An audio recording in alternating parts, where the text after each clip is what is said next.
जय जय शङ्कर हर हर शङ्कर जय जय शङ्कर हर हर शङ्कर जय जय शङ्कर हर हर शङ्कर जय जय शङ्कर.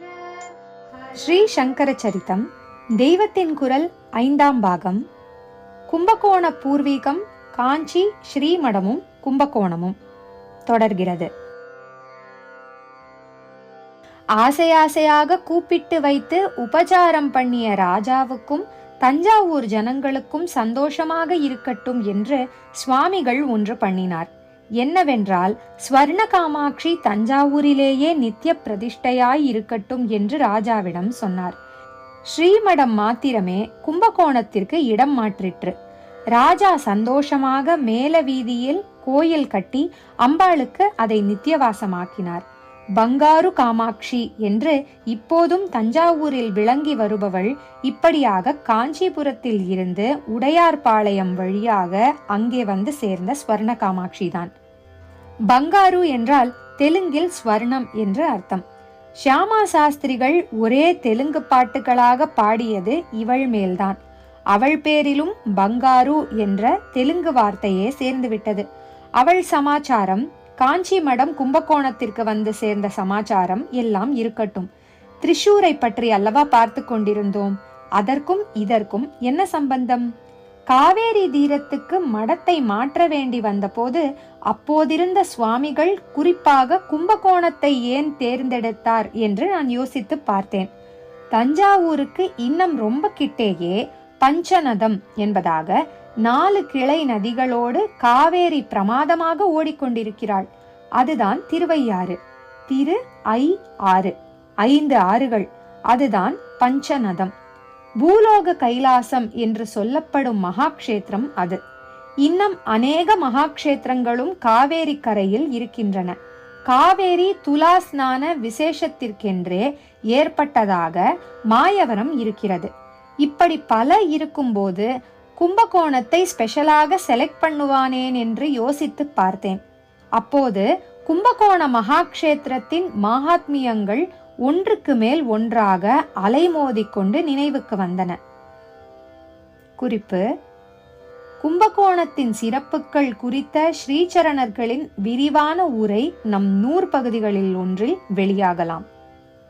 முக்கியமாக இப்படி யோசித்துக் கொண்டே போகும்போது, அட, நம்முடைய ஆச்சாரியாளின் அவதாரத்திலேயே கும்பகோண சம்பந்தம் இருக்கிறது போலிருக்கிறதே. ஆதி நாளில் அவருடைய பூர்வீகர்களுக்கே கும்பகோண சம்பந்தம் உண்டு என்று தோன்றுகிறதே என்று ஆச்சரியப்படும்படியாக சில லிங்குகள், அதாவது இணைப்பு துண்டுகள் அகப்பட்டன. அதைத்தான் சொல்ல வந்தேன். திரிஷூர் என்பதை நம்பூதிரிகள் சிவபுரம் என்று சொல்கிறார்கள்.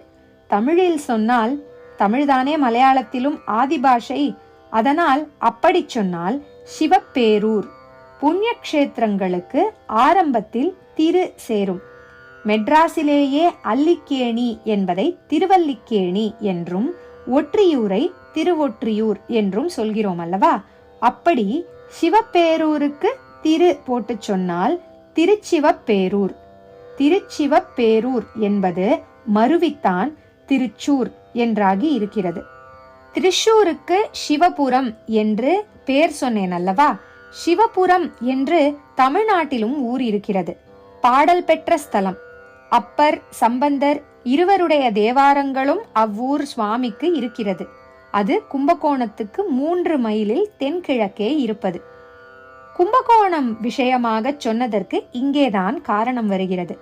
ஒரு மகாக்ஷேத்திரம் இருந்தால் அதன் சாநித்தியம் அதை சுற்றி 5 குரோஷ ரேடியஸுக்கு பரவி இருக்கும்.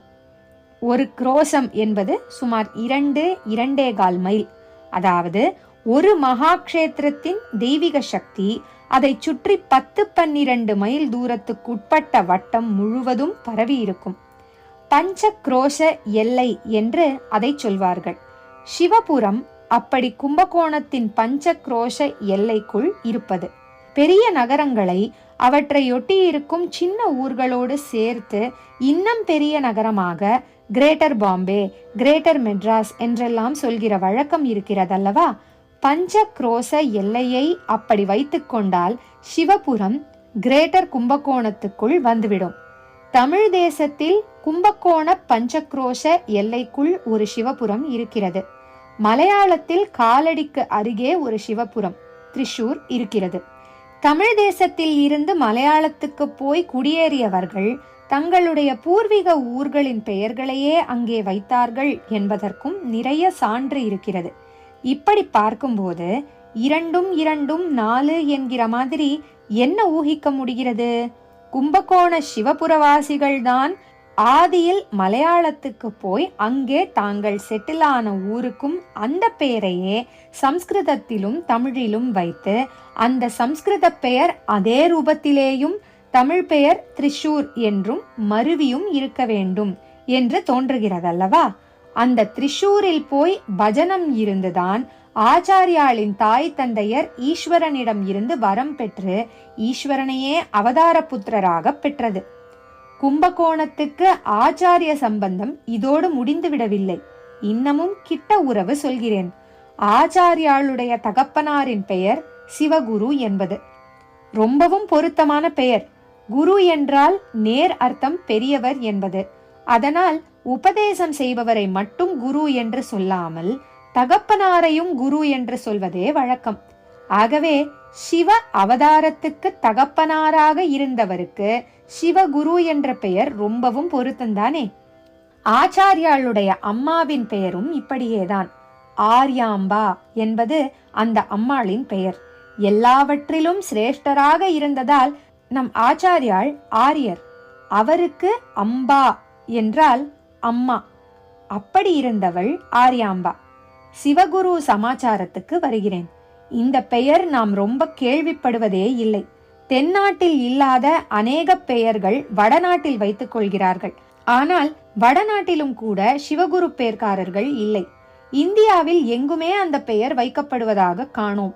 ரொம்ப பேர் சிவனாகிய ஆதிகுரு அல்லது சிவனுக்கும் உபதேசம் செய்த குமாரசுவாமி இவர்கள்தான் சிவகுரு. மனுஷர்களில் சிவகுரு என்றால் அது ஆச்சாரியாளின் அப்பா ஒருத்தர்தான் என்று கூட நினைத்து கொண்டிருப்பார்கள். அந்த அளவுக்கு அபூர்வமாகத்தான் சிவகுரு பேர் இருக்கிறது. ஆனாலும் தமிழ்நாட்டில் ஒரு ஊரை சுற்றி மட்டும் இந்த பெயர் சற்று அதிகம் அடிபடுகிறது.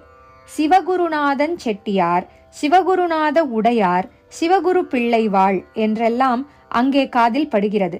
அது எந்த ஊர் என்றால் அதே கும்பகோணம்தான். கும்பகோண வட்டாரத்தில் மாத்திரமே சிவகுரு பேர் கொண்டவர்கள் இருக்கிறார்கள்.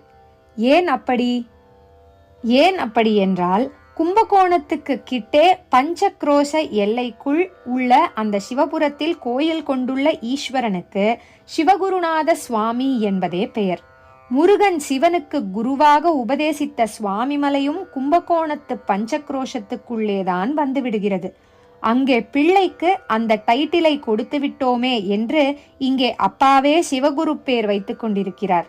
இவர் சிவனாகிய குரு.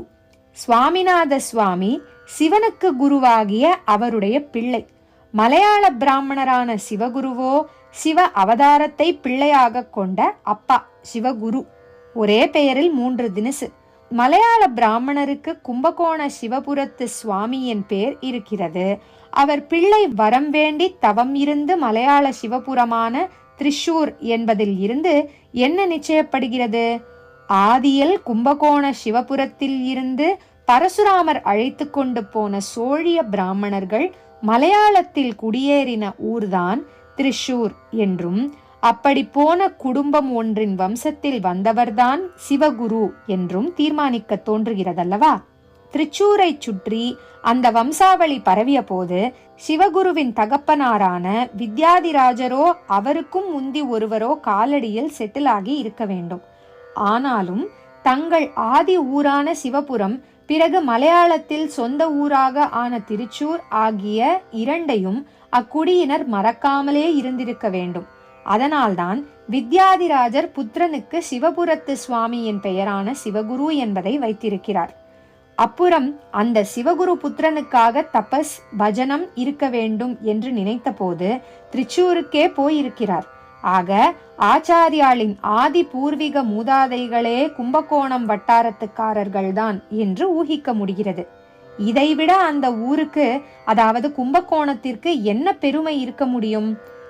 அங்கே சிருஷ்டிக்கான அமிர்த கும்பம் வந்து தங்கினதை விட சிருஷ்டியில் இருந்து விடுபட்டு அமரமான மோட்சத்தை அடைவிக்கும் அத்வைத அமிர்த கும்பத்தை லோகம் உள்ளளவும் ஜீவர்களுக்கு வற்றாமல் சுரக்கும்படியாக ஸ்தாபித்து வைத்துவிட்ட ஆச்சாரியாள் அந்த க்ஷேத்திரவாசிகளின் வம்சத்தை தான் தேர்ந்தெடுத்து அவதாரம் பண்ணினார் என்பதுதான் அதன் மகா பெருமை. காஞ்சிபுரத்தில் இருந்த ஆச்சாரியாளின் ஸ்ரீமடத்துக்கு இன்னொரு செகண்ட் கேபிட்டல் அமைக்க நேர்ந்த போது கும்பகோணமே அந்த பிரைஸை தட்டி கொண்டு போனதற்கு இதுவும் ஒரு முக்கியமான காரணம் என்று தோன்றிற்று. ஆச்சாரியாளோடு அலாதியான ஆதி சம்பந்தம் அந்த ஊருக்கு இருப்பதான காரணம் ராமருக்கு சூரிய வம்சம் என்பது போல ஆச்சாரியாளுக்கு சொல்வதானால் அந்த வம்ச பூர்வீகர்களுக்கு எது ஜன்மக்ஷேத்திரமோ அது கும்பகோண வட்டம் என்பது. ஆச்சாரியாளுடைய ஜீவித முடிவுடன் முடி போட்டு கொண்ட ஊர் காஞ்சி, அவருடைய ஜீவித ஆரம்பத்துடன் முடி போட்டு கொண்ட ஊர் கும்பகோணம். எப்படி என்றால் ஆச்சாரியாள் சித்தியடைந்த க்ஷேத்திரம் காஞ்சி, அவர் அவதார ஜென்மா எடுப்பதற்காக எந்த ஊரில் தபசிருந்து வரம் பெறப்பட்டதோ அந்த ஊரின் மூலமான ஊரை அங்கமாக கொண்டது கும்பகோணம். அவரை பிறப்பிக்க நிமித்த மாத்திரமாக இருந்தவர் யாரோ அவருடைய பெயரை கொடுத்ததும் கும்பகோணம் வட்டாரம்தான். ஆச்சாரியாளின் ஆதி மூதாதைகளின் ஜன்மஸ்தலமாக இருந்திருக்க கூடியது அந்த வட்டம்தான். கும்பகோண பூர்வீகம் காஞ்சி ஸ்ரீமடமும் கும்பகோணமும் இத்துடன் நிறைவு பெறுகிறது. ஜெய ஜெயசங்கர, ஹர ஹர சங்கர, மகாபெரியவா சரணம். ஜெய ஜெய சங்கர, ஹர ஹர சங்கர, ஜெய ஜெய சங்கர, ஹர ஹர சங்கர, ஜெய ஜெய சங்கர.